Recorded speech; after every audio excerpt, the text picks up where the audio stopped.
अस्सलाम वालेकुम, मैं डॉक्टर नज़र खान वेकअप पाकिस्तान के एक और एपिसोड के साथ आपके साथ मौजूद हूँ। आज हम बात करेंगे health care emergency in flood areas. हम सारा दिन सारा वक्त जब से जुलाई से लेके और आज सितंबर 22 तक शायद कोई ऐसा सोशल मीडिया हो जिसमें फ़्लड की बात ना की गई हो और फ्लड विक्टिम्स को हमने डिस्कस ना किया हो। कोई भी ख़बर उठा के देखें वो फ्लड से रिलेटेड ख़बर होती है। कोई चैनल ऑन करें वो फ्लड से रिलेटेड उसमें ख़बरें चल रही होती हैं। कहा यह जा रहा है कि कोई 1.5 करोड़ के करीब लोग जो हैं वो फ्लड का जो आफत है उसका शिकार हुए हैं। 1.5 करोड़ का मतलब ये होता है कि कोई एक शहर नहीं, एक मुल्क। इसी तरह ये कहते हैं कि कोई 5 लाख से ज़्यादा घर जो हैं वो तबाह हो गए हैं इस फ्लड की वजह से।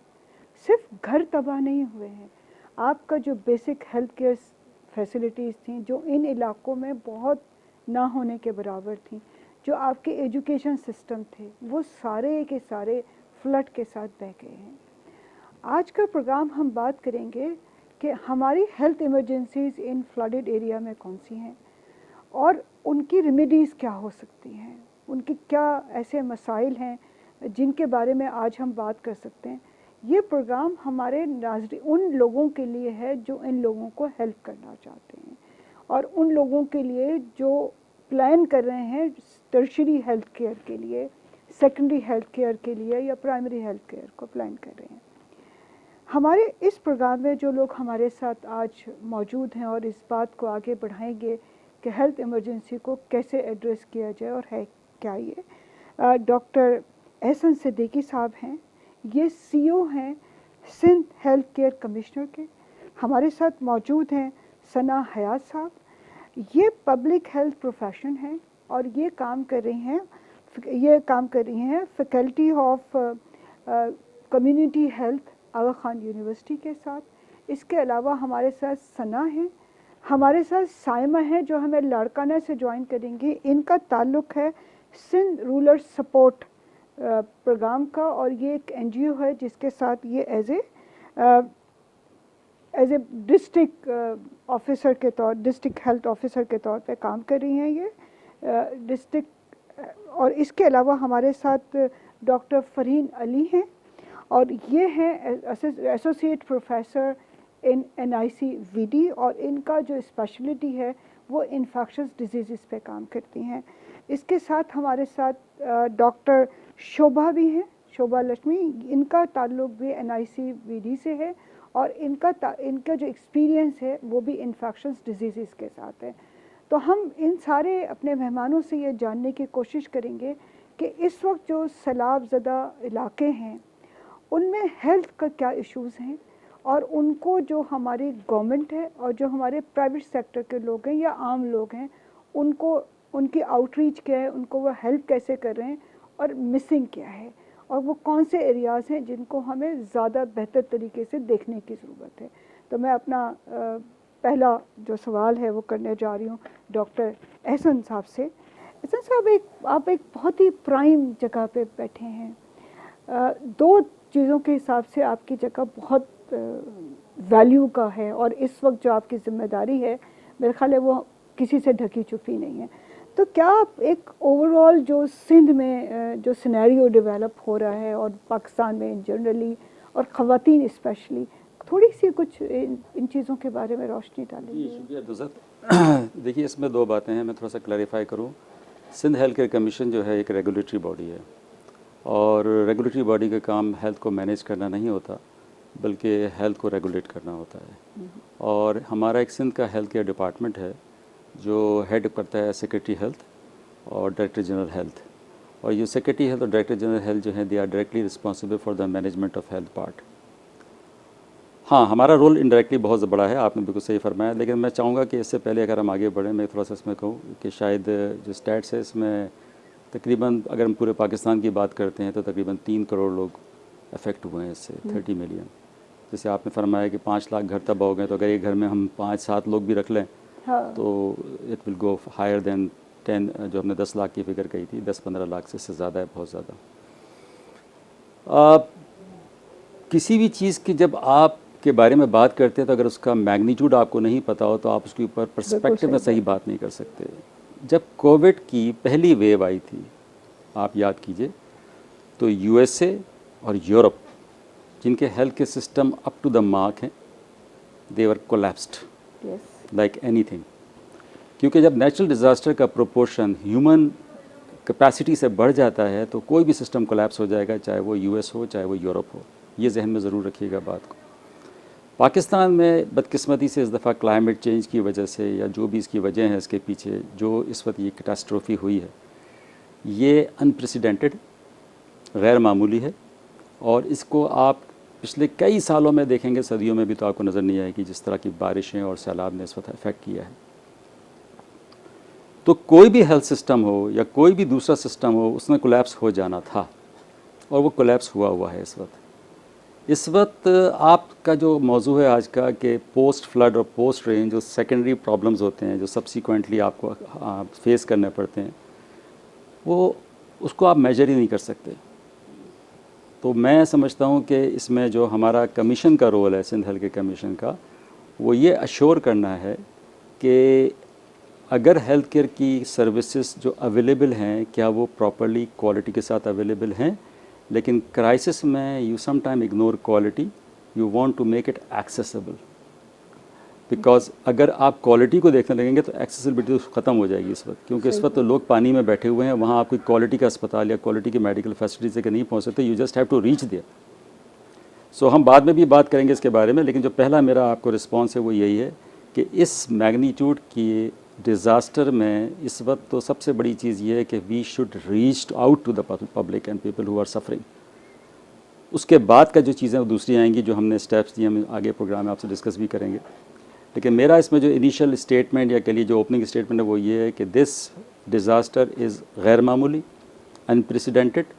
और उसमें इस वक्त सबसे बड़ा मसला ये है कि लोगों को खाना पहुंच जाए, लोगों को शेल्टर मिल जाए, लोगों को बीमारियों से बचाव के लिए हेल्थ केयर पहुंच जाए, जो कि सिर्फ गवर्नमेंट नहीं कर रही है, बेहिसाब NGOs, फिलैंथ्रोपिस्ट और सब अपना काम कर रहे हैं।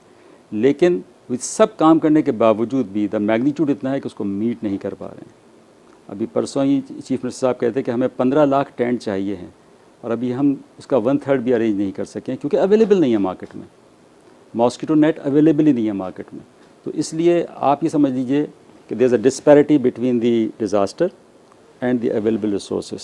एंड जो मेरा पहला स्टेटमेंट था कि जब ऐसे नेचुरल डिज़ास्टर होते हैं तो उसमें US और यूरोप के भी हेल्थ सिस्टम डिज़ास्टर में चले जाते हैं। सही बात है। अच्छा, आपने बहुत अच्छा कहा, और अभी थोड़ी सी उर्दू से इंग्लिश ट्रांसलेशन में आई, रियली सॉरी फॉर दैट।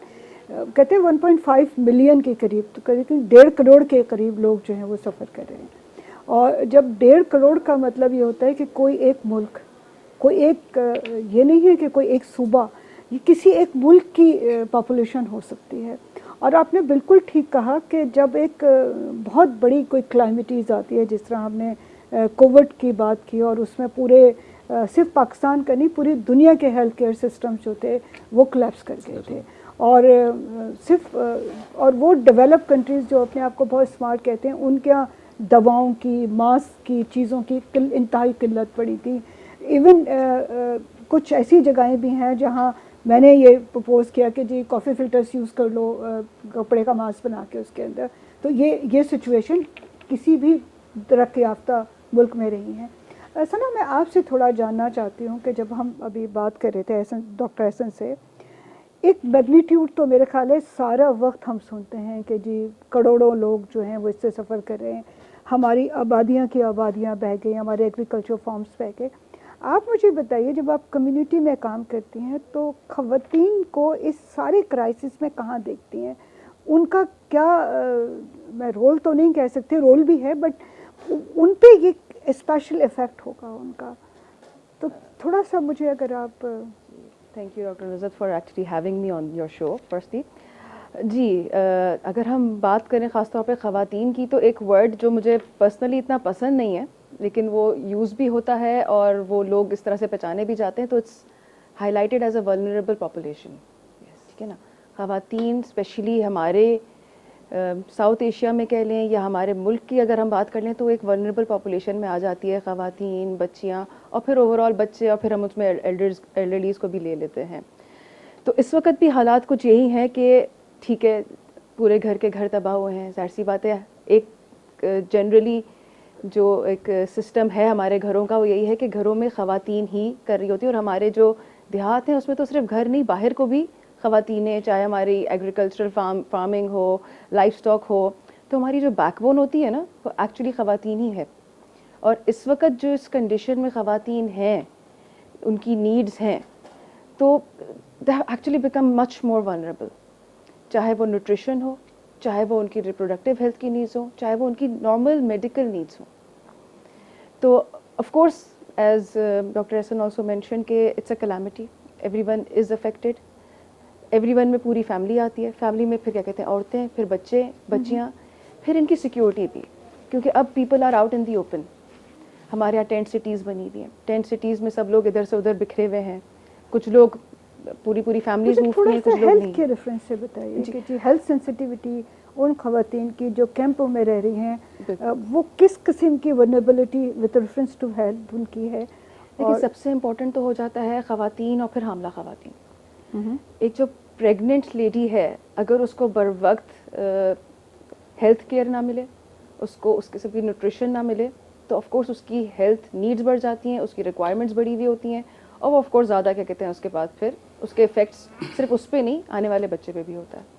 तो एक ये मेजर गैप आ जाता है। चले हम जब तक ऑनलाइन साइमा, क्योंकि वो उस जगह मौजूद हैं जहाँ अच्छा, इससे पहले कि हम साइमा से बात करें, हम एक छोटा सा ब्रेक लेते हैं और ब्रेक के बाद वापस साइमा से बात करेंगे।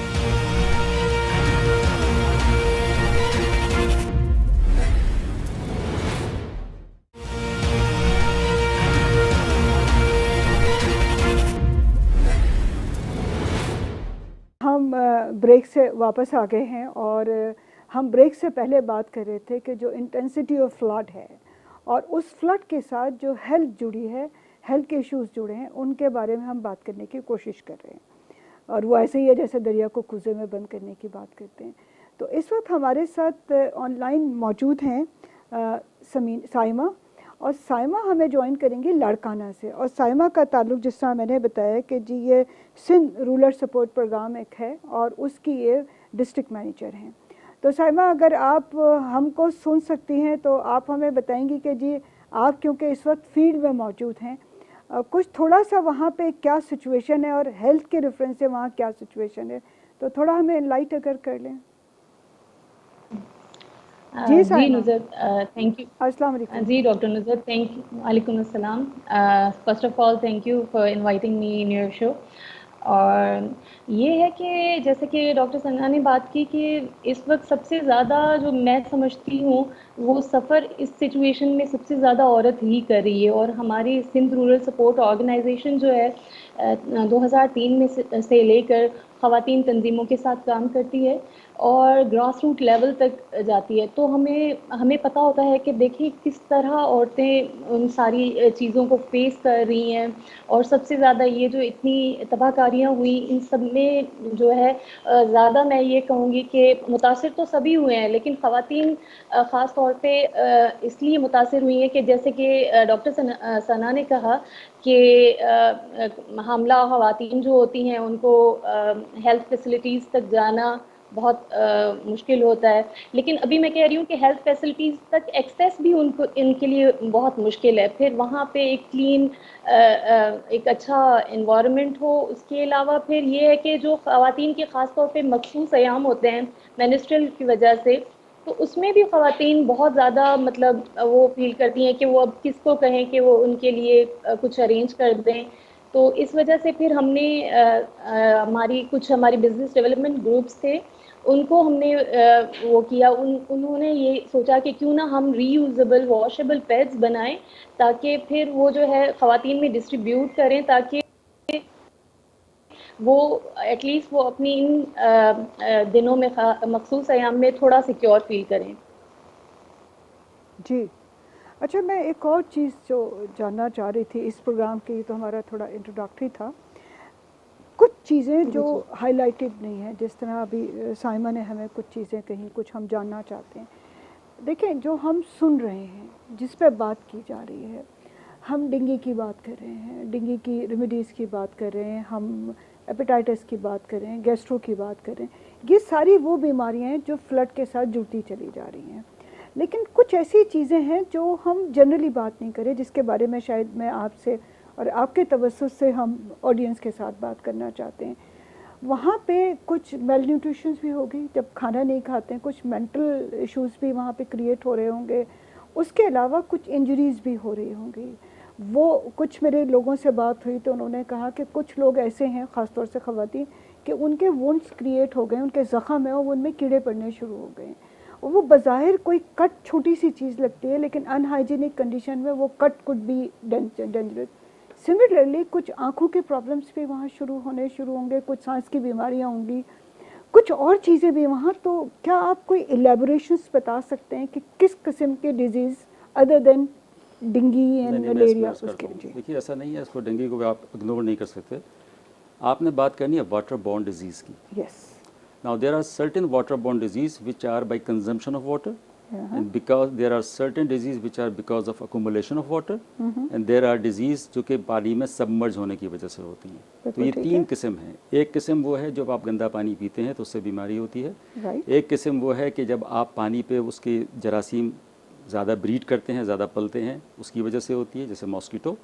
और एक ये होती है कि जो आप उसमें पानी में गीले रहते हैं बहुत देर तक, तो आपको स्किन के इश्यूज़ हो जाते हैं शुरू, स्नेक बाइट शुरू होते हैं, बहुत सी चीज़ें होती हैं। तो इसलिए आप किसी को भी अलग ना करें, यानी हमें वंस अगेंस्ट अदर की बात नहीं करनी है, हमने इस पूरे प्रॉब्लम को कॉम्प्रिहेंसिवली देखना है। बिल्कुल ठीक बात है। अच्छा, आम हालात में जब मैं डेंगू की बात करूँ, क्योंकि इस वक्त आपने ये देखना होता है कि लाइफ डेथ के इश्यूज़ कहाँ ज़्यादा हैं। स्किन डिजीज़ में लाइफ डेथ का इशू ज़रूर नहीं होता, मॉर्बिडिटी होती है।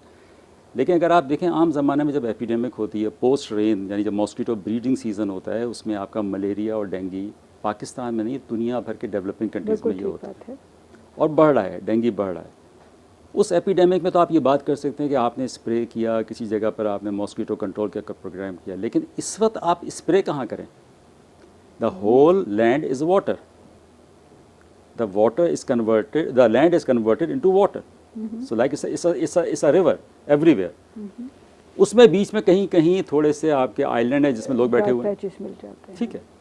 अब इसमें आपको ये देखना पड़ेगा कि मॉस्किटो, जब भी आपको एक कॉन्सेप्ट को याद रखिए, हेल्थ केयर में primary health care, secondary health care और टर्शरी हेल्थ केयर का कॉन्सेप्ट होता है।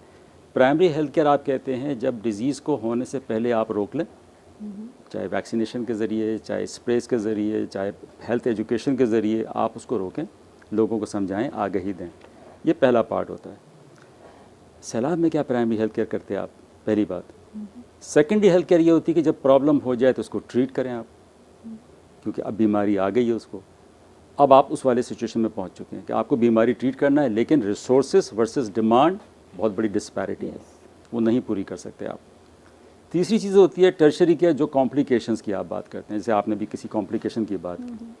I would try to stick myself to secondary care first, which is very important. Yeah, this is important. इसमें media का बहुत बड़ा role है। इसमें मीडिया का रोल इसलिए है कि आप इससे मुझसे शायद एग्री करेंगी कि हमारे मीडिया पे कोशिश ये होती है कि we try to sensationalize the issue. उसको इतना ज़्यादा करते हैं कि अगर कोई पॉजिटिव काम भी कर रहा है तो वो सेंसेशन में वो फंस जाता है और वो नहीं कर पाता, डीमोटिवेट हो जाता है। मैं इसकी आपको मिसाल समझाता हूँ कि किस तरह होता है। जब 6000 केस कोविड के हो रहे थे पाकिस्तान में और 250 से 300 डेथ हो रही थी, तो टीवी पे एक आप देखते थे कि एक वीडियो चलती थी हर न्यूज़ चैनल पे कि कोविड के वार जारी और इतनी जानें या कीमती जानें निकल गया, हम सब देखते थे। परसों उसने बताया कि कोविड के वार जारी 54 लोगों को हो गया, 54। मैंने कहा जब 6000 थे तब भी वार जारी की खबर थी, और जब 54 हो गया तब भी वार जारी है अभी तक। ये नहीं बताया कि शुक्र है कि 6000 से 54 पे आ गए हम, ये खबर नहीं दे रहा है वो 54 पे वार जारी किए हुए अपना। ये जो कारी वार मीडिया से लगते हैं, ये आपके और ज़्यादा आपको पैनिक में ले जाते हैं और प्रॉब्लम का शिकार करा देते हैं। अब हम डेंगू पे आ जाते हैं। इस वक्त हॉट केक जो बिक रहा है टीवी पे और बात हो रही है, वो सैलाब के बाद डेंगू की हो रही है, ठीक है, वो गलत नहीं हो रही है, लेकिन उसका पर्सपेक्टिव कोई नहीं बता रहा, उसको बयान कोई नहीं कर रहा, सिर्फ उसकी अराउंड जो पैनिक है उसको बयान किया जा रहा है। मैं इसको चाहूँगा कि आपके प्रोग्राम के तवज्जुह से उसको कुछ क्लैरिफाई किया जाए, ताकि पब्लिक तक ये मैसेज जाए कि अगर डेंगू है या किसी को हो रहा है, क्योंकि जो सैलाब ज़दा इलाके नहीं भी हैं, मॉस्किटो वहाँ भी ब्रीड कर रहे हैं। अब कराची में सैलाब नहीं है, लेकिन कराची में सबसे ज़्यादा डेंगू है। 2 वजह हैं उसकी, क्योंकि कराची में रिपोर्टिंग बेहतर है और सैलाब ज़दा इलाकों से रिपोर्ट नहीं हो रहा है, वो वहाँ रिपोर्ट कर ही नहीं सकते, आप सर्वेलेंस करने का कोई सिस्टम नहीं है आपका। तो यहाँ एक वजह तो ये है, लेकिन यहाँ डेथ जो हुई है वो भी ज़ाहिर है, क्योंकि कराची में टर्शरी केयर हॉस्पिटल ज़्यादा हैं, लोग ज़्यादा यहाँ आके एंड अप करते हैं, तो ज़ाहिर है डेथ भी ज़्यादा यहाँ रिपोर्ट होती है। तो अगर आप चाहती हैं तो आपके नाजरीन को मैं डेंगू के बारे में एक ब्रीफ दे सकता हूँ, ज़रूर हम तो आपसे आप ज़रूर जब भी घूम के आएंगे तो मैं आपको बिल्कुल, बताऊँगा। लेकिन बिल्कुल मेरा आपसे पर्सपेक्टिव ये था कि मीडिया को इसके पूरे प्रॉब्लम को कॉम्प्रिहेंसिवली पर्सपेक्टिव में रख के चलना है। When you go out of perspective, then there's a panic and बिल्कुल ठीक कहते misinformation. हैं। देखें जो थैंक यू वेरी मच, ये काफ़ी साइंटिफिक चीज़ें हैं।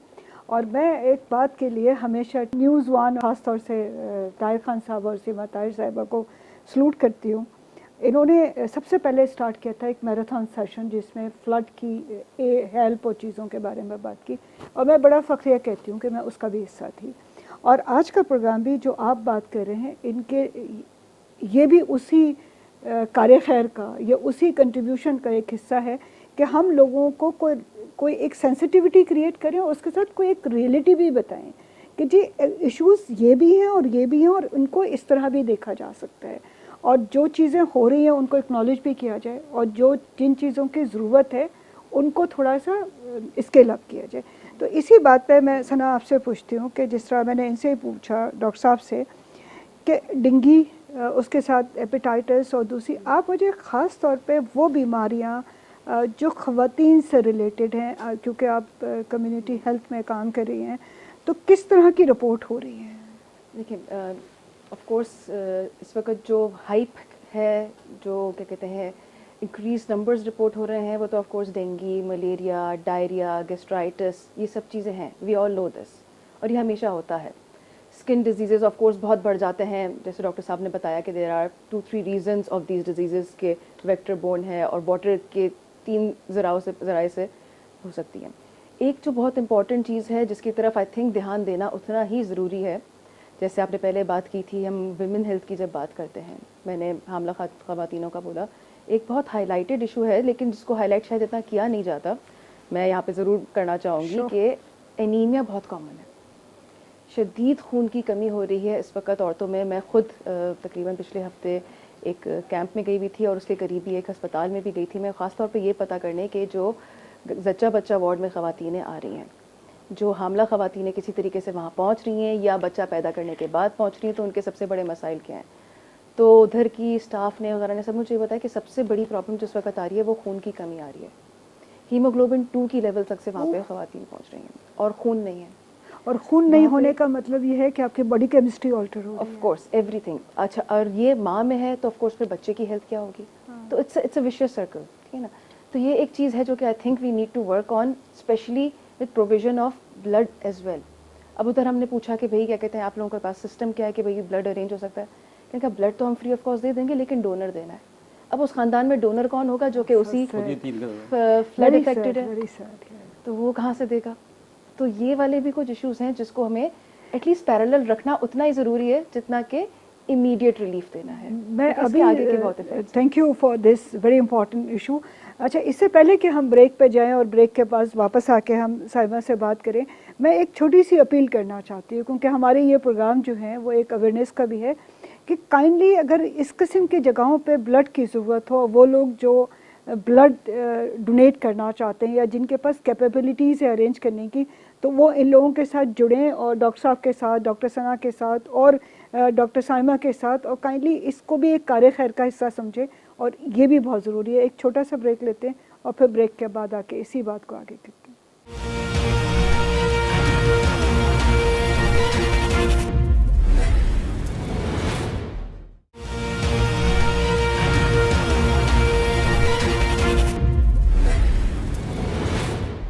जो हम ब्रेक से वापस आए हैं और हम बड़ी संजीदा बात कर रहे थे एनीमिया की और ब्लड की, और स्पेशली उन ख़वातीन की जो या तो वो हामला हैं या वो उनकी डिलीवरी हो गई है और बच्चा और दोनों को इंतहाई ज़रूरत है फ़र्स्ट एड की, मेडिकल केयर की, इंक्लूडिंग ब्लड की।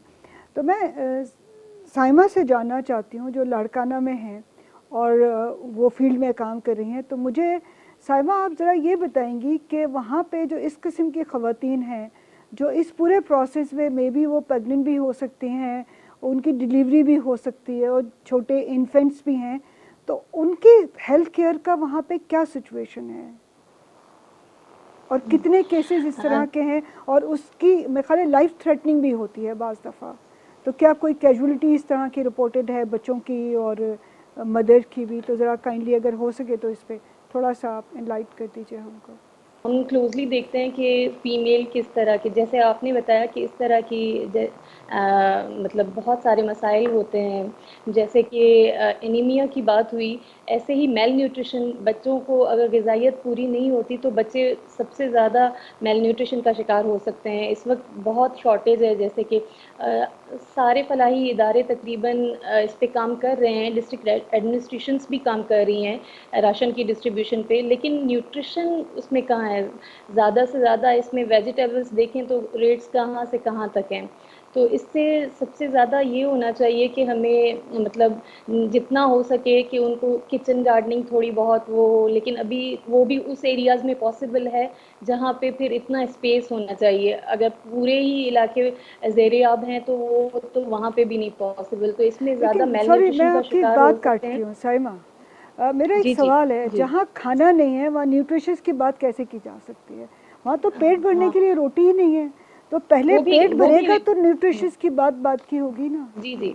जी, जी, बिल्कुल वही मैं बता रही हूँ कि इस वक़्त ड्राई राशन तो डिस्ट्रीब्यूट हो रहा है या फिर कहीं-कहीं पे कुक्ड फूड भी डिलीवर हो रहा है, यानी कि, लेकिन ये सारे मैं कह सकती हूँ कि ये सारे वसाइल जितने डिस्ट्रिक्ट एडमिनिस्ट्रेशन और दूसरे फलाही इदारे जितना भी काम कर रहे हैं, ये रिसोर्सेज़ बहुत ही नाकाफ़ी हैं। और इसके अलावा ये है कि क्या कहते हैं कि एनीमिया की जैसे बात हुई तो उसमें बहुत फ़ीमेल्स इसमें ज़्यादा सफ़र कर रही हैं, जो ख़ास तौर पे प्रेग्नेंट लेडीज़ हैं, उसमें बहुत ज़्यादा कॉम्प्लिकेशंस आ रही हैं। जैसे कि फील्ड में जाते हैं, उनसे मिलते हैं तो फिर पता चलता है कि बहुत ज़्यादा कॉम्प्लिकेशंस होती अच्छा, हैं। मेरा एक और सवाल आपसे है, क्योंकि आपसे जी। हमारी ज़रा बात कम हो रही है, तो मैं क्योंकि आप फील्ड में हैं तो मैं एक और जी, सवाल जी। आपसे ये करना चाहती हूँ कि जो ये तो वो बीमारियाँ या वो इश्यूज़ हैं जो हम यहाँ बैठ के देख रहे हैं, आप क्योंकि वहाँ मौजूद हैं उस जगह पे, तो मुझे ये बताएंगी कि आपके ऑब्जर्वेशन में कौन सी ऐसी चीज़ें हैं जो आप इस मीडिया के थ्रू बात करना चाहती हैं? कि एक तो हमने कहा कि प्रेग्नेंट ख़वातीन हैं, मेल न्यूट्रिशंस हैं, हेल्थ पूरी उनकी अच्छी नहीं है, ये सारी चीज़ें। आप कोई ख़ास चीज़ ऐसी जो आपने इन एंड अराउंड देखी हो, जिसकी डिस्कशन में जो चीज़ नहीं आई हो हमारी? जैसे कि देखिए बहुत सारे इन्फेक्शंस होते हैं, अगर जैसे कि मेंस्ट्रुअल डेज़ होते हैं, उसमें बहुत सारी अगर हाइजीनिक कंडीशन में रह के वो ना की जाए तो ज़्यादा डॉक्टर्स हमें गाइड कर सकते हैं कि उसमें बहुत सारे इन्फेक्शंस होते हैं। तो उसमें भी काफ़ी हमें रिपोर्ट भी हुए, हमारी कम्युनिटीज़ ने हमारी लीडर्स ने हमें बताया कि इस तरह के इन्फेक्शंस रिपोर्ट हो रहे थे। फिर इस वजह से ही, जैसे कि मैंने पहले थोड़ी देर पहले बात की, तो इससे ही हमने ये सॉल्यूशन बनाया कि एटलीस्ट जो है हम रीयूजेबल पैड का हमारे बीडीजीज़ को आइडिया दिया कि एटलीस्ट वो उसमें काम करें और बहुत ही कम दाम पे जो है सैनिटरी पैड्स बनाएं, जिसको वो मतलब वो एक तो उसका ख़र्चा बहुत कम हो और उससे फिर वो उसको बार बार यूज़ भी कर सकते हैं ना, इस वजह से ही तो इस तरह के इन्फेक्शंस की भी ज़्यादा वो है इसमें। अच्छा, और बच्चों में किस किस्म की बीमारियां वहाँ देखी जा रही हैं? इसमें बीमारियां तो जैसे अभी थोड़ी देर पहले मलेरिया और डेंगू की बात हुई, तो ये तो आउटब्रेक सिचुएशन है अभी। अगर 2-3 दिनों की अगर मैं रिपोर्ट आपको बताऊं कि तकरीबन 50 to 60% पॉजिटिव केस स्क्रीन हो रहे हैं। उसके साथ फिर वाटर बॉर्न डिजीज़ भी हैं। उसके अलावा बच्चों में स्किन डिजीज़ बहुत ज़्यादा जो है किस उसमें किस्म की बहुत स्किन ज़्यादा। डिजीज़ हैं, ज़रा ये हम जानना चाहते हैं, क्योंकि हम थोड़ा सा इसमें डिटेल में, ताकि वो लोग जो सुन रहे हैं और जो हेल्प करना चाहते हैं, जो मेडिसिन प्रोवाइड करना चाहते हैं, तो अगर उन तक ये बात पहुँचे कि जिस तरह हमने ब्लड डोनेशन की रिक्वेस्ट की, इसी तरह अगर आप कोई एक चीज़ हमें बता सकें कि इस किस्म की स्किन डिजीज़ हैं, ताकि वो लोग जो सुन रहे हैं वो आपको हेल्प के लिए वहाँ आ सकें। ज़्यादा टेक्निकल तो खैर मैं नहीं हूँ जैसे कि डॉक्टर्स हैं, लेकिन ये है कि ज़्यादातर इसमें वायरल और कुछ फंगल इन्फेक्शंस भी हैं क्या जो आँखों स्किन के को वायरल रैशेस एंड हो जाते फंगल हैं। भी ऑब्जर्वेशन में जी आए हैं? जी बिल्कुल। और तकरीबन जो है मतलब स्किन पे रैशेस हो जाते हैं, इचिंग होती है, रेडनेस होती है और बहुत ज़्यादा वो सीवियर लेवल पे चला जाता है ना। चलें, अभी आपसे हम और डिटेल में बात करेंगे। मैं डॉक्टर साहब से कुछ चीज़ें बहुत डिटेल में जानना चाहती हूँ, और हम ये चाहते हैं कि जो हमारे ऑडियंस हैं उनको एक ऐसी फिगर पता चले, ऐसी बात हो कि जो हेल्पर्स हैं वो उसको आगे फॉरवर्ड लें, और जो एक इमरजेंसी है उसको थोड़ा हम हरासमेंट के ऊपर, इमरजेंसी ओके बट हरासमेंट ना हो। अच्छा देखिए डॉक्टर साहब, इसमें एक बात बड़ी मैं क्लियर कर दूं आपको। ये प्रोग्राम आपका जो लोग देख रहे हैं, हाँ हाँ, वो ऑडियंस हैं आपके, बिल्कुल ठीक है। जो सैलाब में लोग फंसे हैं वो बेचारे ऑडियंस नहीं हैं। बिल्कुल सही बात है। तो ज़रूरत ये है कि उन लोगों को वो मैसेज पहुंचाया जाए कि how they can help them, yes, ठीक है। अभी आप लोग बात कर रहे थे मैटरनल हेल्थ की, चाइल्ड हेल्थ की, स्किन डिजीज़ की, औरतों के कुछ ख़ास प्रॉब्लम है, मैं उसको बिल्कुल डिनाई नहीं करता, बिल्कुल ऐसा है। मैं डेंगू और मलेरिया की बात क्यों बार बार कर रहा हूँ? वो औरत भी एक्सपोज है, मर्द भी एक्सपोज है। वो प्रेग्नेंट औरत भी उसको एक्सपोज है, चाहे वो प्रेग्नेंट है, चाहे वो मेंस्ट्रुअल पीरियड में, चाहे वो नॉन मेंस्ट्रुअल पीरियड में, चाहे वो बच्चा है। वो सब के सब 100 के 100 लोग अगर एक कैंप में हैं तो वो सारे एक्सपोज हैं मलेरिया को और डेंगू को, because that is caused by a mosquito, ठीक है। ये तो हुई बात वहाँ की जहाँ के सैलाब ज़दगा वाला इलाके हैं। अब आ जाते हैं वहाँ जहाँ सैलाब नहीं है। यहाँ तो स्किन डिजीज़ नहीं है, यहाँ तो कोई और प्रॉब्लम नहीं है। यहाँ इस वक्त पब्लिक हेल्थ प्रॉब्लम क्या है? डेंगू और मलेरिया, ठीक है। तो ये तो यूनिवर्सल प्रॉब्लम हो गया। बाकी जो हम बातें करें वो स्पेसिफिक पॉकेट्स हैं, इसको ये है, इसको ये है, इसको ये है। पब्लिक हेल्थ पर्सपेक्टिव में हमेशा you have to target the high volume, and the high volume today, आज हम जब यहाँ बैठ के बात कर रहे हैं तो चाहे वो सैलाब ज़दा इलाके हों, चाहे नॉन सैलाब ज़दा इलाके हों, उसके में है डेंगू और मलेरिया जो कि मॉस्किटो बॉर्न डिजीज़ है। Malaria Anopheles mosquito female, Aedes इजिप्टी female mosquito, dengue, ठीक है। नहीं ये just not for any sorry, लेकिन जो उसकी है हकीकत वो हकीकत है। अच्छा, अब इशू क्या है? इशू ये है कि शहरों में भी लोग परेशान हैं, गांव में भी परेशान है, सैलाबज़दा इलाके में भी परेशान है। सिंध हेल्थ केयर कमीशन ने एक काम ये किया पहले कि जो डेंगू के टेस्ट हैं जिसकी कॉस्ट ठीक ठाक थी और जो मरीज़ को बार बार बियर करना पड़ती है, हमने उसको लेबॉर्ट्रीज़ को बिठाकर साथ पैशनेट अपील करके उनके साथ उसको 60% ब्लो कर दिया। Very good. For the next 3 months, ज़बरदस्त। जो कि एपिडेमिक पीरियड है आपका, अल्लाह करे जल्दी ख़त्म हो जाए ताकि लोगों के पॉकेट पर कम बोझ पड़े। एक बात। अब मैं थोड़ा सा चाहूँगा कि आप अपने इस प्रोग्राम के तहत, क्योंकि डेंगू हर आदमी उसके लिए पैनिक में है, परेशान है, घबराया हुआ है, ये बताएं कि ये है क्या मर्ज़। ये एक बुखार है जो एक वायरस की वजह से होता है, जो मॉस्किटो फैलाता है। उसको आप प्रिवेंट कर सकते हैं, इसका कोई ट्रीटमेंट नहीं है। किसी भी वायरल डिजीज़ की तरह इसका कोई ट्रीटमेंट नहीं है। तो जब ट्रीटमेंट नहीं है तो अस्पताल क्यों जा रहे हैं हम? अस्पताल को क्यों भर रहे हैं हम? आपको अस्पताल में जाएंगे, आपको एक मच्छरदानी के बिस्तर पर लिटा दिया जाएगा, आप लेटे रहेंगे और तो कुछ नहीं करेगा वहाँ, आपको कोई दवा तो नहीं देगा। आपको दवा क्या चाहिए? आपको बुखार की दवा चाहिए। आपको बुखार कम रखना है, आप अपने घर में भी बुखार की दवा ले सकते हैं। अपने फैमिली फिजिशियन के साथ कंसल्ट करके आप अपने बुखार को कंट्रोल कीजिए। आप अपनी हाइड्रेशन को मेंटेन कीजिए। लोगों को कॉन्सेप्ट ये है कि डेंगू का वायरस प्लेटिलेट को कम करता है, नहीं करता, नहीं करता। वो प्लेटिलेट को कम नहीं करता, वो ब्लड वेसल्स की परमेबिलिटी को या उनके सुराखों को बढ़ा कर देता है, जिसकी वजह से प्लेटलेट बाहर निकल जाते हैं, they are no more in the blood stream. Along with those platelets उसका फ्लूइड भी बाहर चला जाता है, जिसकी वजह से उसको डिहाइड्रेशन होने के चांसेस होते हैं, जिसको आपने मैनेज करना है और वो इसके ज़रिए से आप कर सकते हैं। Oh, this is very good information, number 1। Thank you doctor साहब। नंबर 2, जूसेस पी सकते हैं। बहुत ज़्यादा डिहाइड्रेशन है, आप ORS पी सकते हैं। और अगर आपको इतनी उल्टियाँ आ रही हैं कि आप पानी नहीं पी सकते हैं, तो फिर आपको किसी इंट्रावीनस इन्फ्यूजन की या ड्रिप की ज़रूरत पड़ सकती है। अब पैनिक क्योंकि फैला हुआ है, लोग समझ रहे हैं कि मुझे डेंगू हुआ है, I have to go to the hospital. The hospitals are saying we don't have beds. Situation क्या हो गई? पैनिक। अगर किसी अस्पताल में 50 बेड हैं और 50 डेंगू का मरीज़ आ चुका है, तो जब 51st पेशेंट आएगा तो अस्पताल क्या बोलेगा उसको? कि नहीं है बेड। मीडिया इस पे क्या कहेगा? शोर मचाएगा कि अरे बेड नहीं है, हालत ख़राब है, डेंगू फैल रहा है, अस्पताल भर चुके हैं।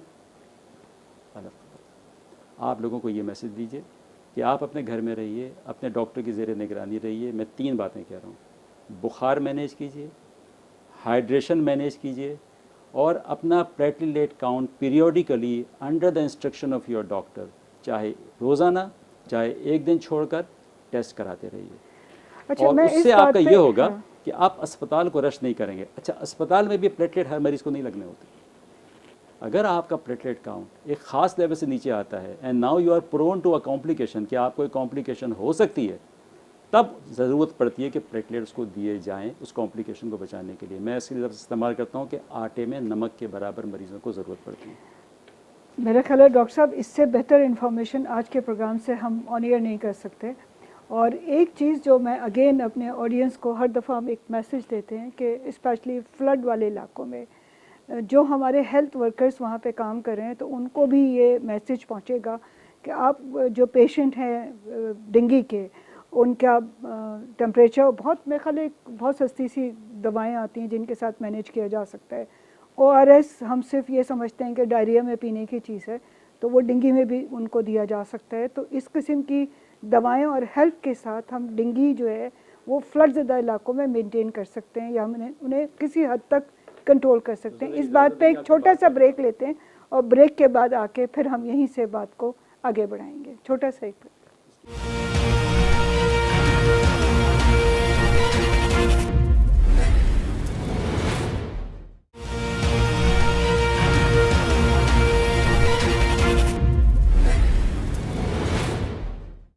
हम एक बहुत इम्पॉर्टेंट बात कर रहे थे कि जी डेंगू को मैनेज कैसे किया जाए, और ख़ास तौर से फ्लड वाले इलाकों में। आप कुछ मशवरा दे रहे थे। मैं कहना चाह रहा था कि आप, क्योंकि जो आपके नाज़रीन ये प्रोग्राम देख रहे हैं वो हेल्प करना चाहते हैं सैलाब ज़दा इलाकों में, तो खाना भी भेजें, टेंट्स भी भेजें, बहुत ज़रूरी है। इस वक्त बहुत शॉर्टेज भी है और बहुत ज़रूरत है कि आप मॉस्किटो रिपेलेंट वहाँ भेजें, ताकि लोग हर वक्त अपने ओपन पार्ट्स में लगा के रखें। ज़ाहिर बात है आप इसे इरेडिकेट तो नहीं कर सकते, लेकिन कम से कम उसको प्रिवेंट कर सकते हैं। दूसरा, मॉस्किटो नेट्स इस वक्त कंट्री में शॉर्टेज है, आप वो भेजें। आपके घरों के बाहर जो लोग नौकर हजरात होते हैं उनको भी मॉस्किटो नेट्स दें। आप अपने घर में भी इसका मॉस्किटो रिपेलेंट का इस्तेमाल बढ़ाएं, क्योंकि ये वो स्टेज है कि आप अभी इसको प्रिवेंट कर सकते हैं। बिल्कुल ठीक, बिफोर आपको मॉस्किटो बाइट हो। बिल्कुल ठीक बात है कि अगर हम ये चाहते हैं कि हमारे फ्लड के जो विक्टिम्स हैं वो मलेरिया और डेंगू के साथ उनको एक और नया पेंडेमिक शुरू ना हो, तो हम ये कर सकते हैं कि उनको मच्छरदानियाँ प्रोवाइड कर दी जाएं। उसके अलावा जो मच्छर भगाने की जो दवाएं होती हैं स्किन की और दूसरी, वो उनको फ्राहम की जाएं। और उसके साथ अगर उनको डेंगू हो जाता है तो जिस तरह डॉक्टर साहब ने कहा कि एक बुखार कंट्रोल करने वाली दवा और जो हमारी डिहाइड्रेशन को मेंटेन करती है, वो सारे सब, चाहे वो पानी हो ORS हो, उनके साथ उसको मेंटेन करें। खुदा ना खास्ता अगर हालत ख़राब हो तो फिर ऑब्वियसली वो टर्शरी हेल्थ केयर हॉस्पिटल्स या जो भी मेडिकल फैसिलिटीज़ हैं वहाँ तक उनको पहुँचाने का इंतज़ाम किया जाए। इसी बात पे मैं सना से पूछना चाहती हूँ कि हमने डेंगू को काफ़ी अच्छे तरीके से ये बात एलेबरेट की कि हम कैसे उसको कंट्रोल कर सकते हैं या एटलीस्ट मिटिगेट कर सकते हैं। आप मुझे ये बताइए, जो दूसरी बड़ी चीज़ है, हमने ख़वातीन के मेल न्यूट्रिशन पे, बच्चा पे बात भी की, स्किन की जो समर्ज रहने से सिकुड़ जाती है, फट जाती है, आप मुझे कुछ ख़ास बताएंगे कि उनको कैसे, जिस तरह छोटी छोटी रेमेडीज़ के साथ हम उनको कवर केयर कर सकते हैं। स्किन की बीमारियां ऑफ कोर्स डॉक्टर साहब ने पहले भी बताया कि सबमर्ज रहने की वजह से पानी में, और वो पानी ज़ाहिर सी बात है साफ़ नहीं है, और ये लोग काफ़ी घंटे इस पानी में रह के निकले हैं। सिर्फ यही नहीं, दूसरी चीज़ें जो हमने पहले बात की कि अगर मैल न्यूट्रिशन है, अगर वहाँ पे हाइजीन के इतने इश्यूज़ हैं, तो उसका भी ऑफ कोर्स सबसे पहला कांटेक्ट तो एनवायरनमेंट से आपकी स्किन होता है ना, सबसे पहले इम्पैक्ट स्किन पे आ रहा होता है। तो जाहिर सी बात है वो लोग जिस कंडीशंस में इस वक्त रह रहे हैं, कोई खुले आसमान के नीचे है, कोई टेंट्स में है, कोई पानी की अवेलेबिलिटी नहीं है, वो लोग उनके लिए क्या कहते हैं सैनिटेशन का इतना इंतज़ाम नहीं है, नहाएं कहाँ पर, पानी किस किस्म का आप इस्तेमाल कर रहे हैं, कपड़े उन लोगों के अब किस किस्म के हैं, कि ज़ाहिर सी बात है घरों पे तो नहीं है कि वो वॉश करें, या इवन वो खाना किस तरह का इस्तेमाल कर रहे हैं। तो इन सब का इम्पैक्ट स्किन पे भी आता है। हम कहेंगे कि सिर्फ पेट ख़राब हो रहा है चीज़ों से, नहीं, स्किन पे भी आता है। और फिर वो लोग एक जमगट्टे में भी रह रहे हैं, स्किन डिजीजेस एक से दूसरे को भी लग रही होती हैं।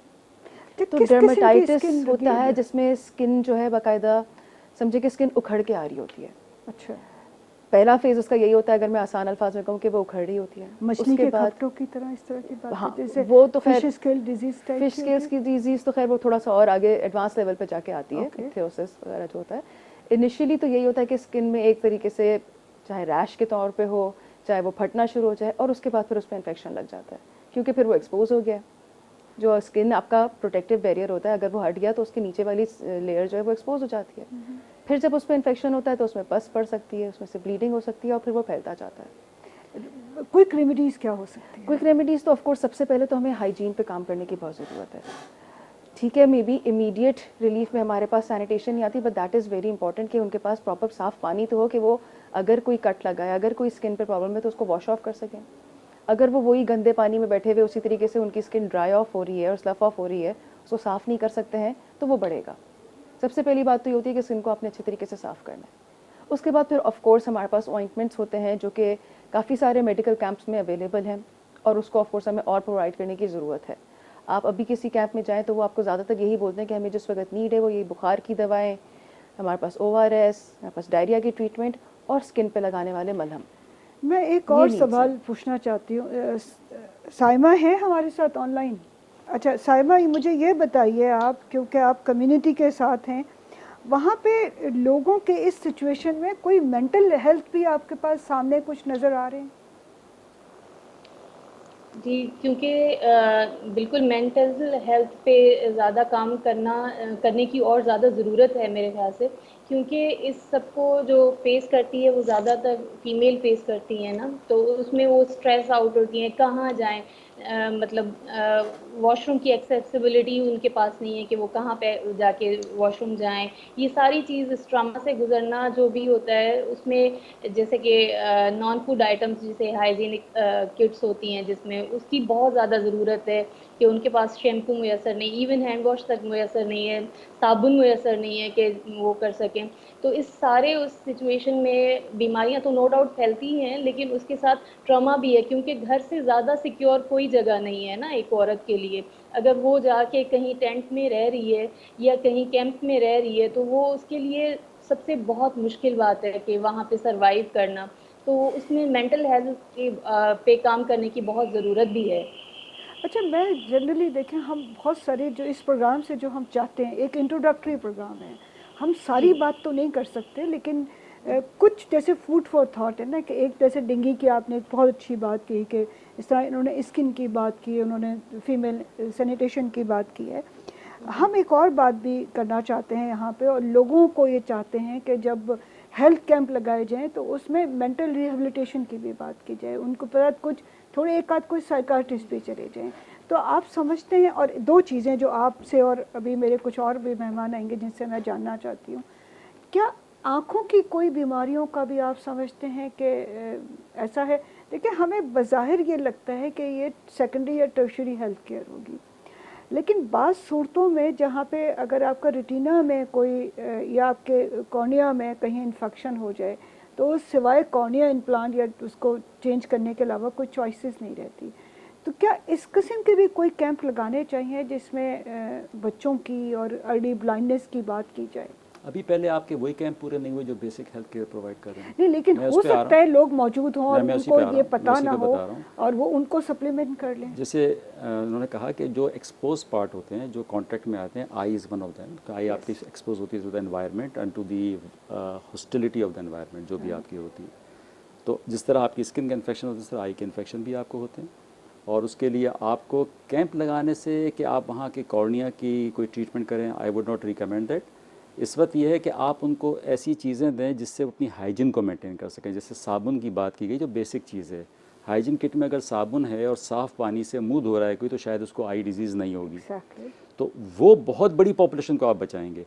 कैंप तो उसके लिए लगाएंगे जिसको उससे सफ़र होना शुरू हो गया। तो पहले आपने वही जो मैंने शुरू में बात की थी, प्रिवेंट करना है। कैंप पे जब हम जाएंगे, that is the secondary care starts.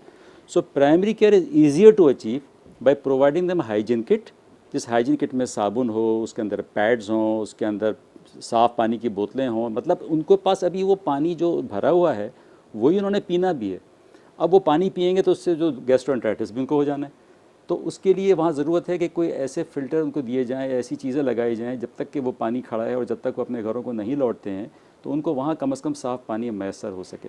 मेरा एक छोटी आपकी जी, जी, बात जी, है, जी, क्योंकि बिल्कुल। हमारा काफ़ी थोड़ा टाइम, अब बातें बहुत सारी करनी है।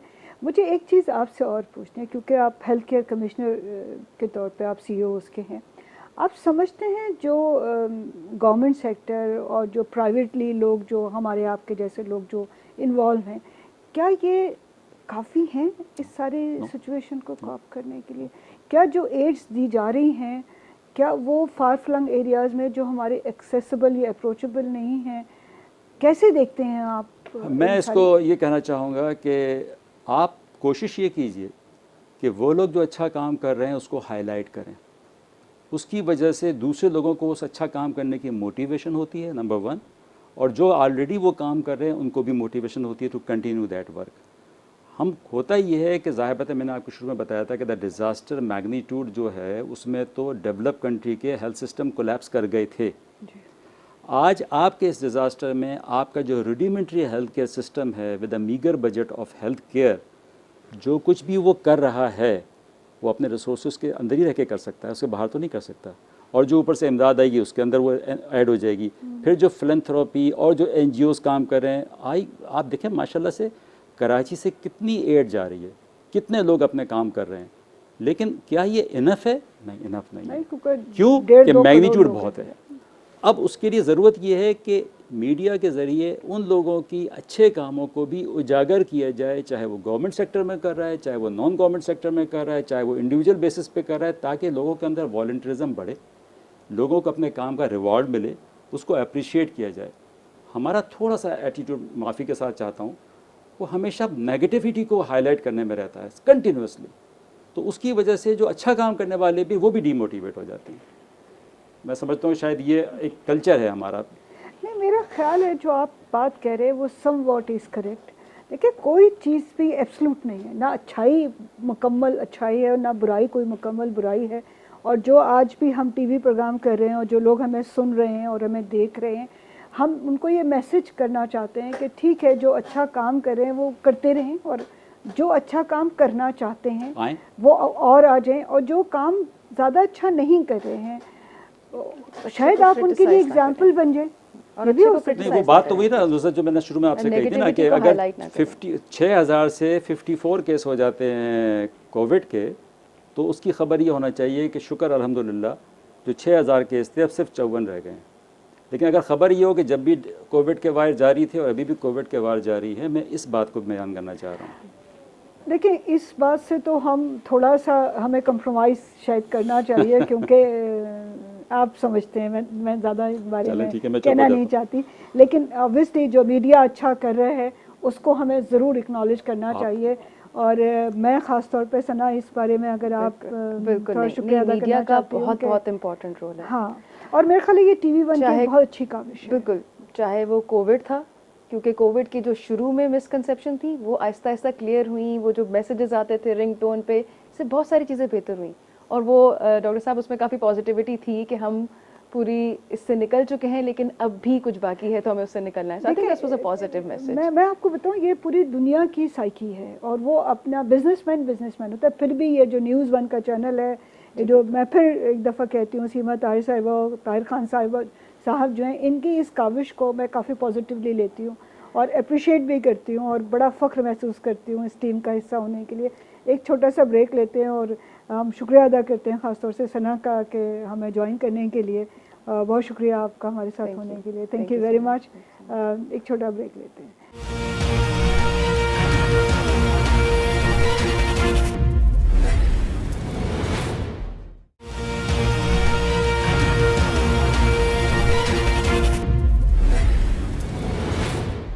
अच्छा, हम ब्रेक से वापस आ गए हैं और हम बात कर रहे थे स्किन डिजीज़ के साथ और दूसरी जो पेंडेमिक है उनमें किस किस्म के हेल्थ इमरजेंसीज़ हैं उनके बारे में हमें दो नए गेस्ट ने ज्वाइन किया है। फ़रहीन हैं, she is associate professor NICVD और हमारे साथ डॉक्टर शोभा हैं और शोभा असिस्टेंट प्रोफेसर हैं इन सेम ऑर्गेनाइजेशन NICVD में। और ये क्योंकि इन्फेक्शस डिजीज़ पे काम करती हैं और मेरे ख्याल है वेरी पर्टेनिंग एंड रिलेवेंट के हम जो आज बात कर रहे हैं उनके साथ, ताकि हम इनसे कुछ इन्फेक्शस डिजीज़ के बारे में जो फ्लड एरिया हैं उनकी बात कर सकें। एक तो फ़रहीन थोड़ा सा अगर आप हमें अपना काम का इंट्रोड्यूस करा दें कि जी आप किस किस्म का करें और अगर फ्लड से एसोसिएटेड हैं तो आपके पास कोई ऐसे केसेस जो आप हमारे साथ शेयर करना चाहें। In general, तो फर्स्ट थोड़ा सा इन्फेक्शस डिजीज़ का I think an introduction would be good कि हम हमारे शोबा किस चीज़ से डील करता है, वो हर किस्म के इन्फेक्शन से हम डील करते हैं, चाहे वो हार्ट के हों, लंग के हों, any other kind of infection के लिए हम डील करते हैं। टाइफॉइड है, HIV है, ट्यूबरकुलोसिस है, these are dengue, these are all part and parcel जो हम इन्फेक्शस डिजीज़ में हम देखते हैं। हमारे role as far as the floods are concern currently has been very limited to हमारे हेल्थ कैंप्स। NICVD ने भी काफ़ी सारे हेल्थ कैंप्स किए हैं and a lot of other associations including the medical microbiology and infectious disease society of Pakistan. We have done a lot of health camps and उस तक हमारा I think at this point in time हमारा वास्ता पर है with the flood and the flood affected किस किस्म के इन्फेक्शस डिजीज़, क्योंकि जब हम इन्फेक्शन की बात करते हैं तो बड़े लिमिटेड स्कोप हमारे दिमाग में आता है। मेरे दिमाग में जो चीज़ आई वो स्किन इन्फेक्शन की बात थी या टाइफाइड मलेरिया की, बट जब आपने कहा हार्ट इन्फेक्शन भी होता है तो ज़रा काइंडली अपने कैंप्स के बारे में क्या आपने क्या एक्सपीरियंस रहा, कौन से इन्फेक्शस डिजीज़ आपका एक्सपीरियंस में ज़्यादातर रिपोर्टेड हैं? इस वक्त जो हमने इस कैंप्स में देखे हैं, डॉक्टर शोभा भी obviously will support us on this, कि we have seen a lot of fevers, a lot of acute, अगर हम डिसाइड करें तो ये है कि we have seen a lot of acute febrile illnesses जिसको हम कहेंगे, जिसमें फीवर के साथ, उर्दू में बुखार के साथ। तो क्योंकि कैंप्स में हमारे डायग्नोस्टिक एबिलिटी यानी कि हमें टेस्ट करने की जो एबिलिटी है वो लिमिटेड है, क्योंकि हमारे पास लैब्स नहीं होती हैं, सिर्फ कुछ किट्स हैं जो हम ऑन द स्पॉट कर सकते हैं, जैसे मलेरिया को टेस्ट कर लिया, लेकिन उसके बाद हमारे पास बहुत अपॉर्चुनिटी नहीं है कि हम डायग्नोज करें। बट हमारा असेसमेंट ये है काफ़ी हद तक that we are seeing a lot of malaria. हम काफ़ी वेक्टर बॉर्न यानी कि डेंगू भी हम देख रहे हैं प्रॉबेबली ओवर देयर। हम बहुत वायरल इन्फेक्शंस देख रहे हैं जो रेस्पिरेटरी वायरल इन्फेक्शंस हैं, यानी नज़ला, खांसी, इसके साथ बुखार के साथ आ रहे हैं। और उसके बाद हम जो थोड़ा सा एक ब्रेक, ये बताइए जब आप नज़ला खांसी की बात करते हैं तो कोविड क्योंकि पार्ट एंड पार्सल विद नज़ला खांसी हो सकता है, बिल्कुल हो सकता है, लेकिन हम इस वक्त जो है ना वो टेस्टिंग कर नहीं पा रहे हैं टू सी कि whether this is the possibility of Covid और नॉट। लेकिन वैसे भी रेस्पिरेटरी यानी सो थ्रोट के साथ, अदर सिम्टम्स के साथ जो वायरल इन्फेक्शंस के होते हैं उसके साथ वो लोग प्रेजेंट कर रहे हैं। एट द सेम टाइम कितने % पॉपुलेशन आप समझती हैं जो आपने कैंप किए सपोज, तो उसमें कितने % लोग जो हैं वो रेस्पिरेटरी या जो सांस की बीमारियां हैं उनके साथ रिपोर्टेड हैं? कुछ स्टैट्स के बारे में बात, statistics would be very difficult, लेकिन वेरी इस वक्त कोई हम कोलेट करना, इस वक्त हम सिर्फ डिलीवरी कर रहे हैं, health delivery to a large extent. उसकी जो कोलेशन है, जो उस डेटा को ऑर्गेनाइज करके एनालाइज करना, वो नंबर्स नहीं, ऑब्जर्वेशन जैसे आपने 10 लोगों को देखा तो आपने कहा 10 में से 5 लोग जो थे वो सांस की बीमारी में थे और 2 लोग स्किन के थे और 3 लोगों को मलेरिया हुआ, कुछ इस तरह की, ताकि अच्छा मैं इसलिए पूछ रही हूँ कि वो लोग जो हेल्थ केयर में वॉलंटियर काम कर रहे हैं, जो ड्रग सप्लाई करना चाहते हैं, तो हमें ज़रा सा अगर हम उनको ये इंटेंसिटी, तो वो उस जगह पे अपनी जो एफर्ट है उसको इन्हांस कर सकें।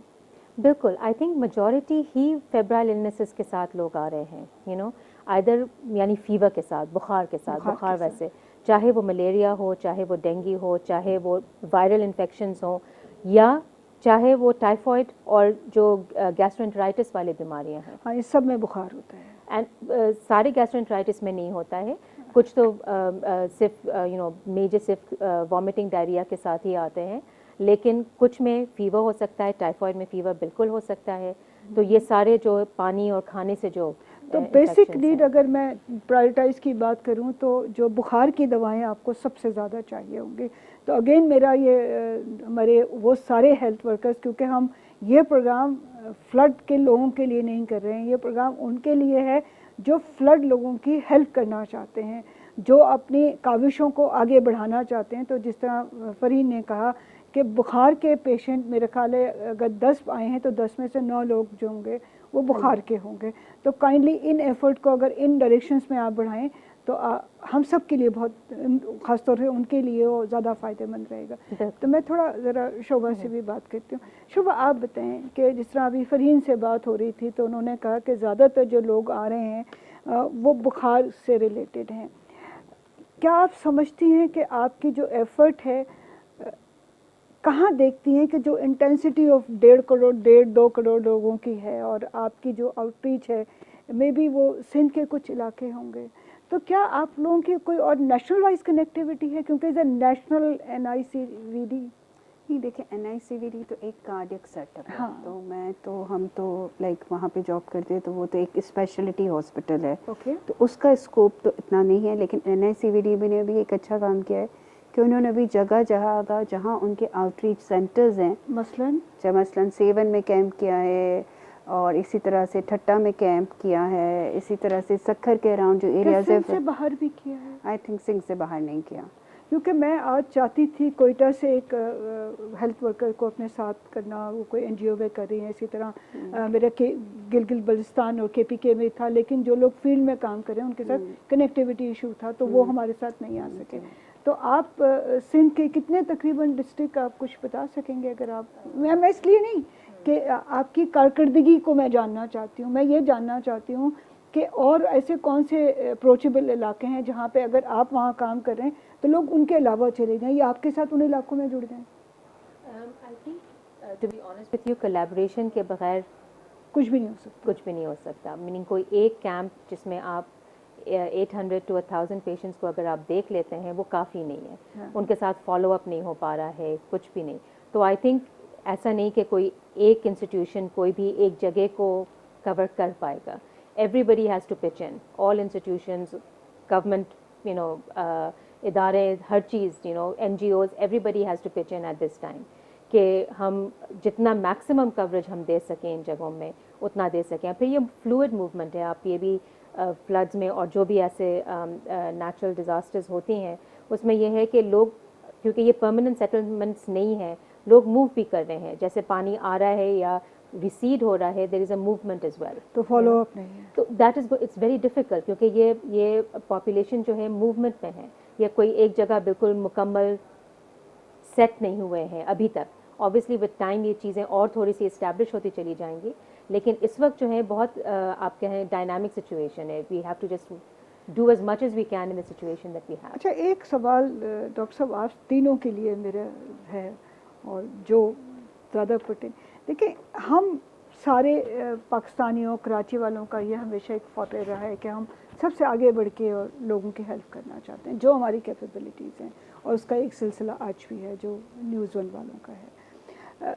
मुझे ये बताइए कि क्योंकि बाज़ दफ़ा जैसे मैं कोई हेल्प करना चाहती हूँ, मैं एक रिलायबल पार्टनर ढूंढना चाहती हूँ, तो क्या आप लोग ऐसा कोई पोर्टल या ऐसा कोई वो जो सक्सेस स्टोरीज़ हैं ताकि उनके साथ जुड़ने में हमें कोई डाउट ना हो? ठीक है, मैं एक ऑर्गेनाइजेशन को रिप्रेजेंट करती हूँ, मैं उसकी ऑफिस बेयरर हूँ, medical microbiology and infectious disease society of Pakistan. मैं और डॉक्टर फरीन उसके एक्टिव मेंबर्स हैं। तो उस फोरम से हम 2 कैंप्स कर चुके हैं। एक हमने in collaboration with Sindh government किया था, जिसमें हमने अराउंड 650 से ज़्यादा पेशेंट्स देखे थे, और वो हमने किया था, वो कैंप हमने किया था सरजानी में। ओके। और वहाँ पे मतलब जो भी हमारे जो इन्फेक्शियस डिजीज़ फिजिशियंस जो कराची में प्रैक्टिस करते हैं लीडिंग, वो हमारे साथ चले थे, हमारे साथ पीडियाट्रिशियन भी चला था और हमने सर्विसेज दी थी। एक और कैंप हमारे सैटरडे को, इनफैक्ट हमारे 2 कैंप्स प्लान्ड हैं, जो कि एक ठट्टा में और एक सुजावल में, उसमें भी हमारी टीम्स जा रही हैं।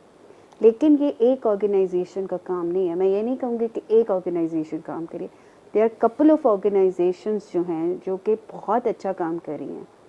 सो इस तरह से ये असेस करना कि ये अच्छा काम कर रहा है, ये अच्छा नहीं करना, ये मतलब किसी के काम को जो है ना वो अंडरमाइन करना या कम करना होगा। अपनी कैपेसिटी में हम जितना अच्छा काम कर सकते हैं, हमें जो लग रहा है, जो ऑर्गेनाइजेशन सही काम कर रही है, आप करें। आप मतलब एज ए इंडिविजुअल मेरे ख्याल से आप जितना कर सकते हैं उतना कम है।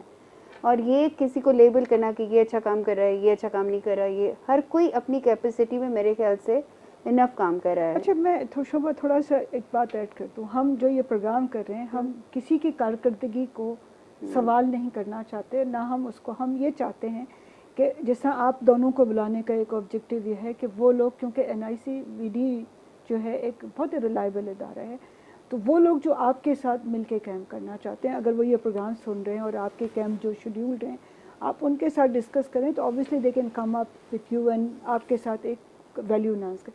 डॉक्टर साहब, मेरे आपके साथ एक थोड़ा सा तकलीफ दे सा सवाल है। जिस तरह अभी इन्होंने कहा कि एक कैंप सरजानी में लगा जो कराची की वाइसिनिटी है, 600 650 हज़ार समझ लें, 1.5 करोड़। देखिए, आगे मैं कुछ नहीं कह डॉक्टर सकती। फरीद ने, डॉक्टर शोभा ने जो भी बात है कि मैं उसको सेकंड करना चाहूँगा इस लिहाज से कि आपने जो बात की है, पहली बात तो ये है कि जो भी इस वक्त सिचुएशन है वो एक क्राइसिस सिचुएशन है। बिल्कुल है। You can't have any data, you can not plan, you are managing ad hoc basis पे आप सब चीज़ों को मैनेज कर रहे हैं। अब NICVD की मिसाल ले लें, NICVD का काम नहीं है ये। NICVD is a cardiovascular institute, basically for cardiovascular diseases. ठीक है, उसमें इन्फेक्शन डिजीज के डॉक्टर भी होंगे क्योंकि एक जनरल हॉस्पिटल भी होता है, लेकिन दे आर पिचिंग इन। इसी तरह से आप 2 या 3 ऑर्गेनाइजेशन नहीं है, हंड्रेड्स में ऑर्गेनाइजेशन हैं, हंड्रेड्स में NGOs हैं जो काम कर रही हैं और अच्छा काम कर रही हैं। बट हैविंग सेड दैट, जैसे इन्होंने बताया है कि ये कोई आइडियल सिचुएशन नहीं है कि एक हॉस्पिटल है जिसमें एक कैचमेंट एरिया से पॉपुलेशन आ रही है। It's a dynamic situation all the time. थोड़ा सा मुझे इंस्ट्रक्शन है ब्रेक की, तो अभी बस ब्रेक के फ़ौरन बाद आके आपसे इन्हीं बात पे दोबारा शुरू करते हैं। तो एक छोटा सा ब्रेक लेते हैं।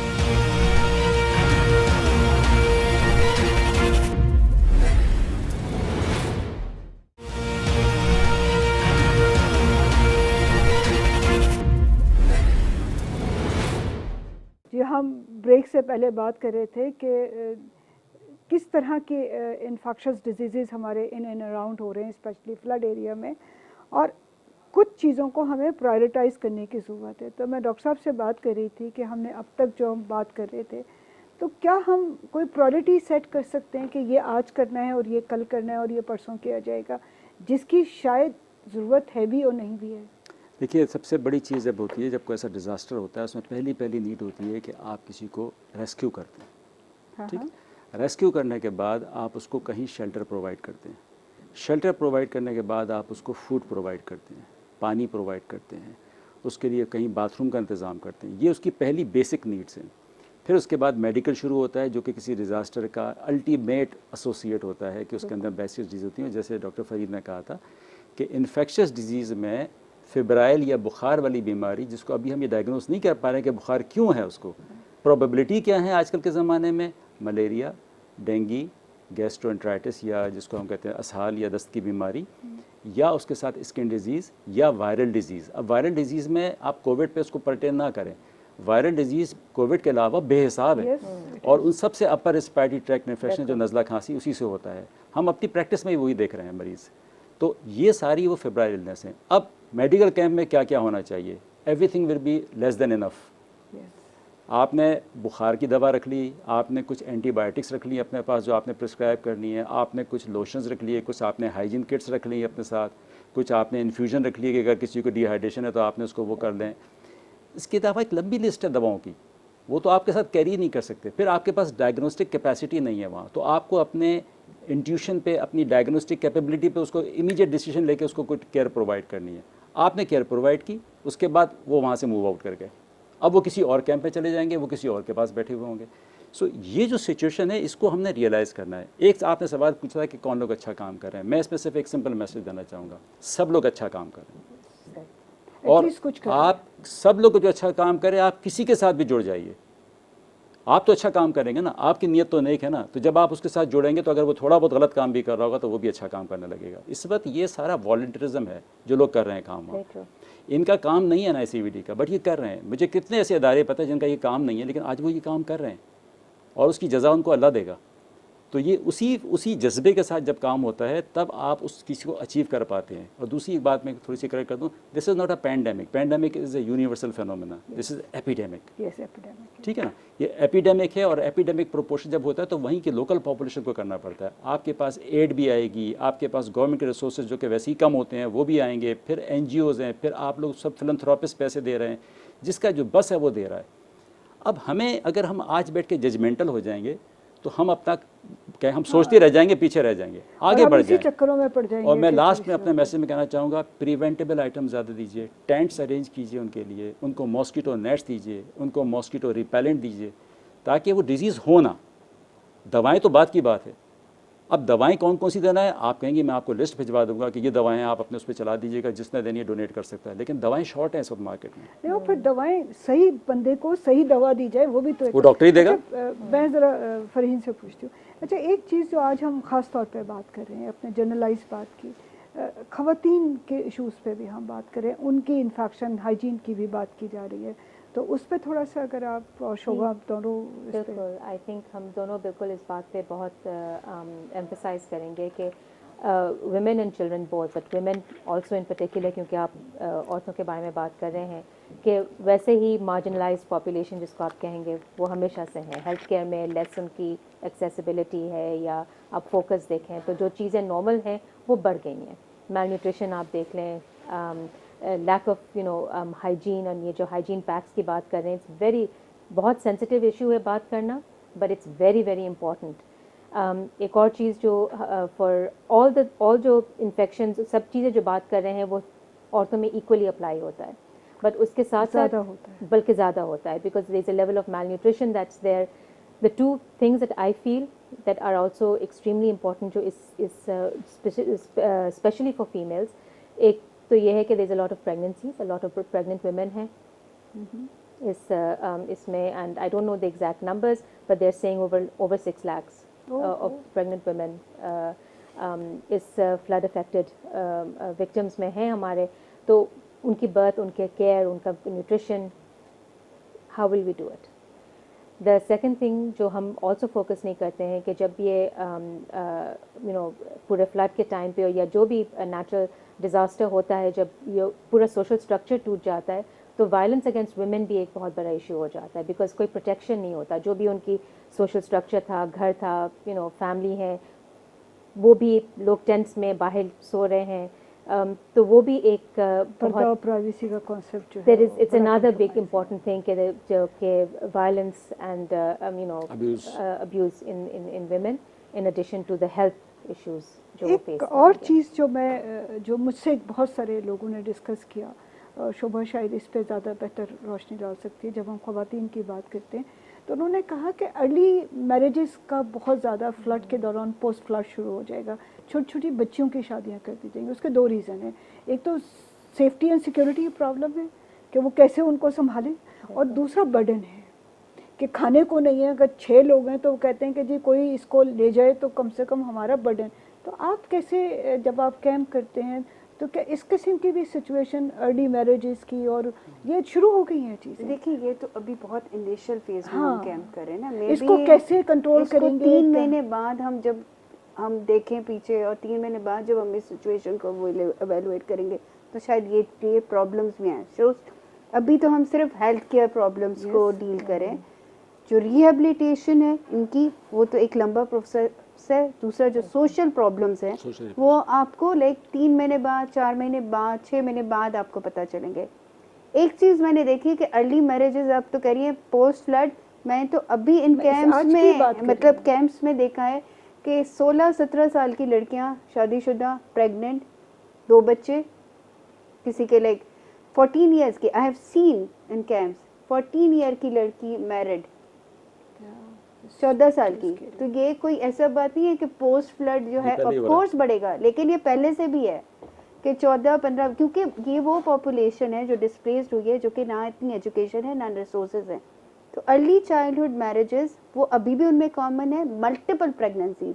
लाइक आपको देखें तो अगर आप इन कैंप्स में देखें तो औरतें 6 बच्चे 7 बच्चे, लाइक एक हाथ में पकड़ा हुआ होगा 2 साल का और एक आपकी गोद में होगा और शायद एक तीसरा पेट में होगा, ऐसा भी हमने severely malnourished and when you like look at their faces then like they are not older than 18-19, 18 साल 19 साल। क्योंकि ये प्रॉब्लम अभी मतलब पोस्ट फ्लड तो देखा जाएगा लेकिन अभी भी ये एग्जिस्ट करता है।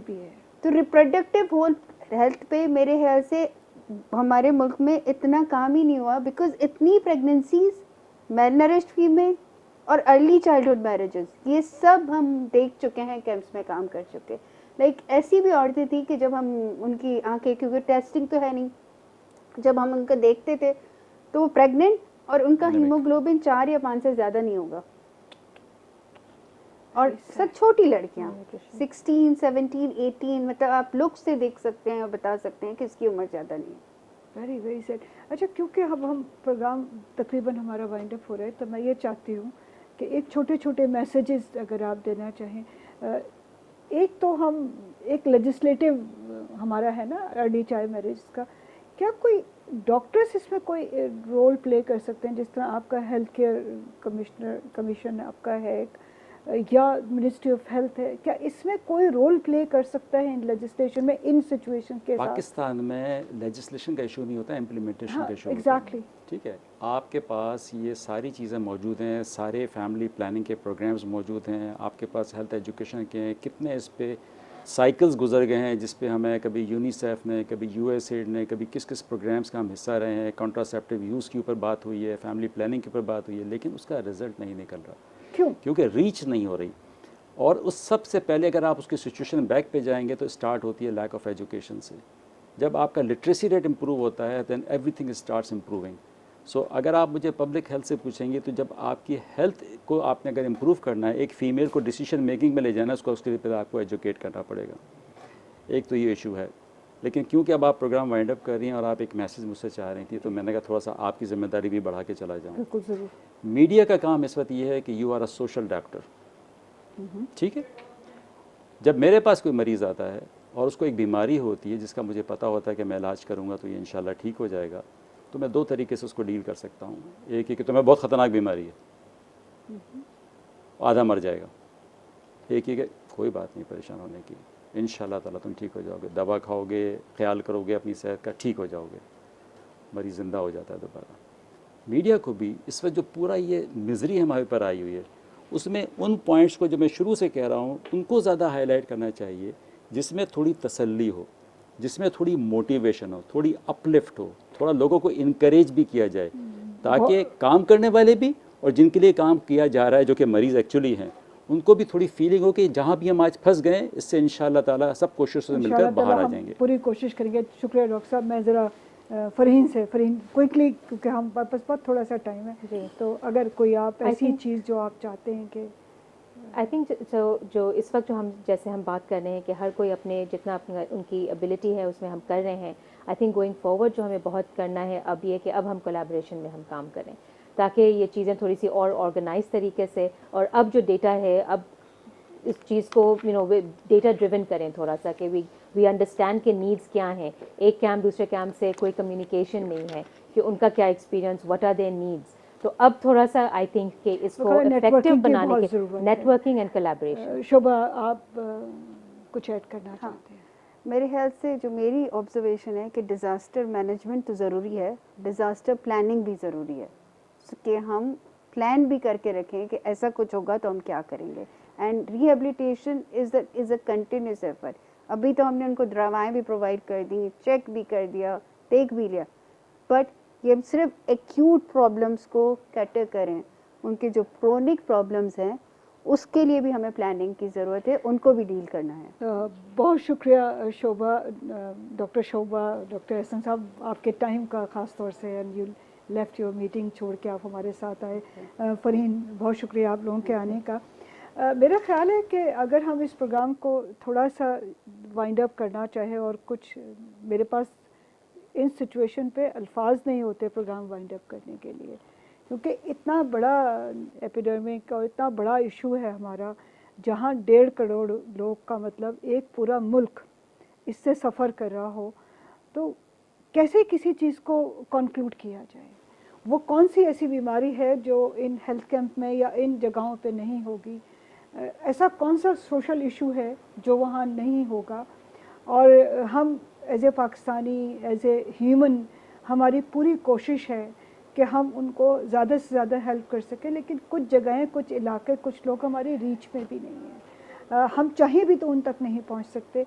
तो मेरी हम्बल सी रिक्वेस्ट है अपने नाज़रीन के साथ कि जो वो कर सकते हैं, जो वो कंट्रीब्यूट कर सकते हैं, लाखों नहीं हज़ारों, या जिस तरह बाज़ दफ़ा 10-20 रुपए भी बहुत वैल्यू कर जाते हैं, तो जो आप, और एक अच्छा बोलना भी वैल्यू कर जाता है।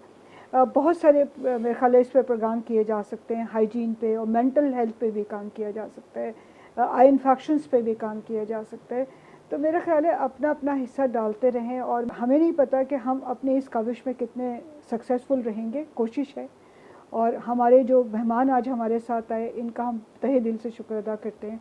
और आज के लिए इतना ही। किसी नए प्रोग्राम के साथ में भी मेंटल हेल्थ का या आई इन्फेक्शन का हम ज़रूर करेंगे, ताकि लोगों को एक सेकेंडरी और टर्शरी हेल्थ केयर के बारे में भी कुछ आगाही दे सकें। बहुत शुक्रिया आज के लिए।